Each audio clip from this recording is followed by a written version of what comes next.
مين يا نبيل؟ ده البوابه يا ماما، كان جايب الجرايد. يا ترى فيها حاجه؟ عارفه، ده الحاج عبد الغفور فتح مصنع حديد والوزير افتتحه. هو الراجل ده ناوي يعمل ايه ولا ايه؟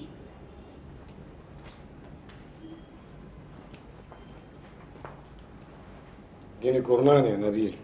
اتفضل يا ماما.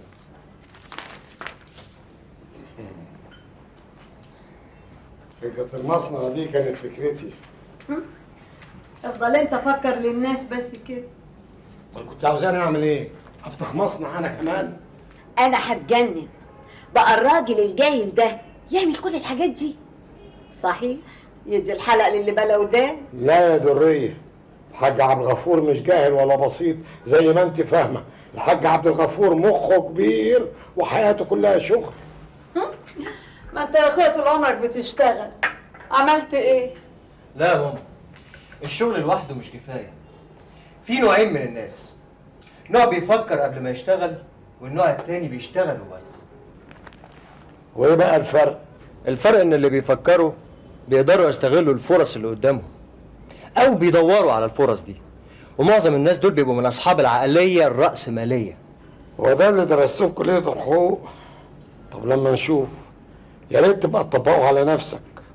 للاسف مش كل واحد يقدر يطبق الكلام ده. يعني ايه؟ عايز تقول ان عقليه الحاج عبد الغفور الجاهل احسن من عقليه باباك وعقليتك؟ جايز مش احسن، لكن استعداداته مختلفه. وليه ما تقولش حظ؟ حظ؟ هو احنا كل حاجه نقول حظ؟ الحظ دي كلمه بنقولها لما بنكون مش عارفين اسباب النجاح او الفشل، لكن في النهايه انا بسميه استغلال فرص. انا مش فاهمه حاجه. هديلك مثل بسيط. افرضي انسان عادي اتجوز واحده غنيه، تسمي ايه ده؟ حظ. حظ؟ حظ ايه يا بابا؟ انا بقول غير كده، بقول ان هو فكر وشغل مخه واستغل الفرصه المتاحه قدامه. انا دلوقتي بس فهمتك. فهمت ايه؟ فهمت ان ابنك بيفكر كويس قوي. يعني انا ما فكرتش كويس لما اتجوزتك؟ ده انت لو ما كنتش اتجوزتني ما كنتش هتبقى وزير. قصدك وزير سابق يا درية.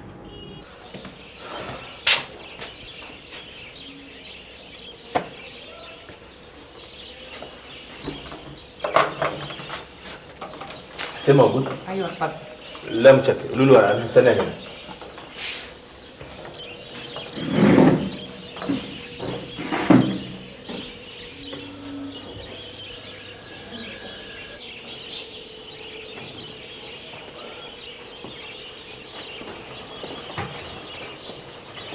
ازيك يا عبد الوهاب؟ ازيك يا حسين؟ بيقولوا نتيجه الثانويه طلعت، ها عملت ايه؟ سقطت تاني؟ انا ياما نصحتك ما تخشش ادبي، انت اللي نشفت دماغك. انت طول عمرك شاطر في الرياضه والعلوم. عايزني ادخل ايه يعني؟ حاجات كتير، طب، هندسه، صيدله. انا مش غاوي طب. خلاص يا اخي، كنت تدخل معايا هندسه، مش ده كان حلمك؟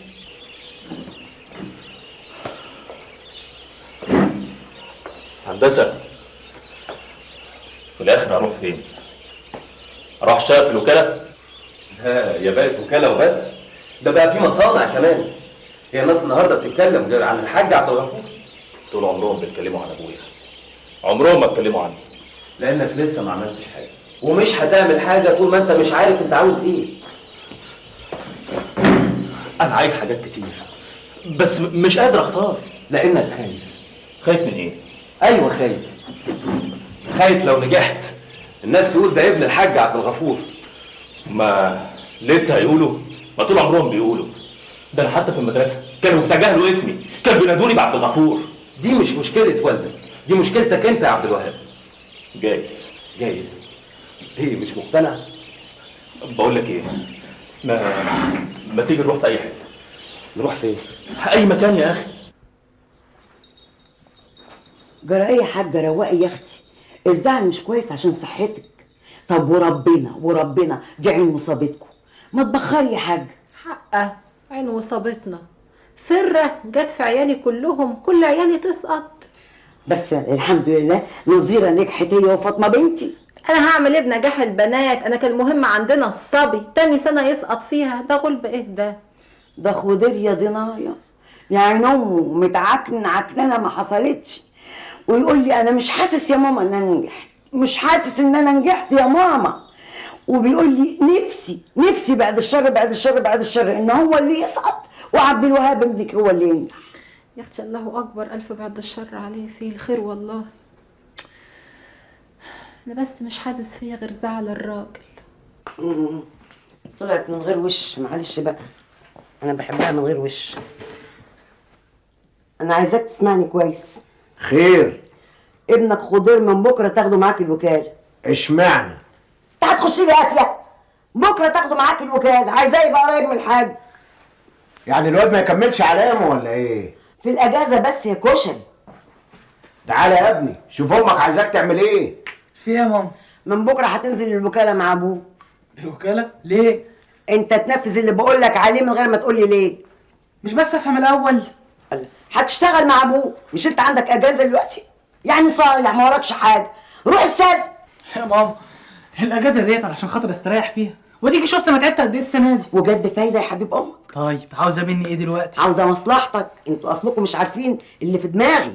فهمينا انت يا ام القريف. بعدين هتفهموا اللي في دماغي. المهم خضير دلوقتي ينزل الوكاله ويفهم كل حاجه فيها. انا مش فاهم انت بترسمي على ايه. تعالى هنا، انت ما بتزورش عمتك ليه؟ انا عايزاك كل كام يوم تروح تزورها. وبعدين عبد الوهاب ده مش يبقى ابن عمتك؟ مش متصاحب عليه ليه؟ انا عايزاك تتصاحب عليه. يا ماما عبد الوهاب عنده اصحابه وانا ما اقدرش اجاريهم، وبعدين احنا حاجه وهم حاجه تانية خالص. فتحية الواد كلامه صح، بس انا عايزاه يروح. بقول لكم ايه، انا هنزل اتهوى شويه. شوف يا اخويا الواد، شوف طالع لك بالحته، مش عارف مصلحته فين.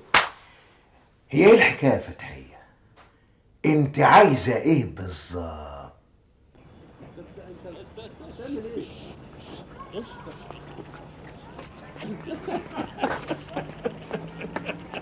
حس انت رايح فين؟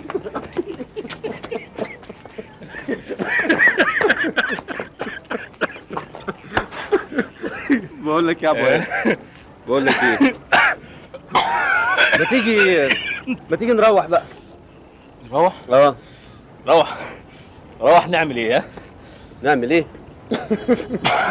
انا اساسا مش عارف انت هتروح كده ازاي يعني. ها ايه؟ مالي؟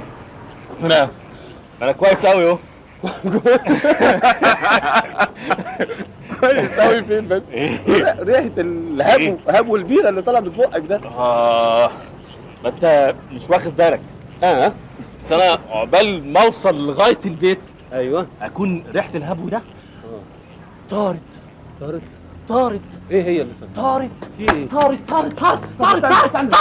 استنى يا ابو وهاب.